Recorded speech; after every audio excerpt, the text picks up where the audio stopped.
Anggota DPRK Banda Aceh Musriadi Aswad SPD MPD mensosialisasikan Kanun Nomor 1 Tahun 2019 tentang pemerintahan kampung. Kegiatan tersebut berlangsung di Kecamatan Ulekareng, Banda Aceh, Rabu 18 November 2020. Kegiatan tersebut dihadiri Camat Ulekareng, Muspika, Kecik, Tuhapet, perangkat kampung, dan tokoh perempuan.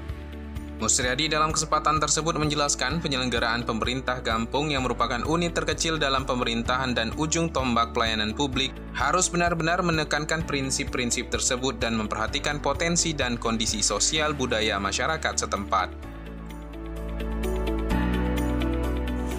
Di kampung ini kan harus pemilihan, jadi tentunya ada perubahan struktur secara organisasi dan juga ada perubahan secara kompetensi secara sumber dayanya. Jadi dengan Kanun Nomor 1 Tahun 2019 ini memberikan sebuah kekuatan secara referensi sehingga di dalam pelaksanaan pemerintahan kampung ini memberikan dampak positif terhadap kemajuan sebuah kampung. Tentunya ini kami akan terus bergerak secara kampung.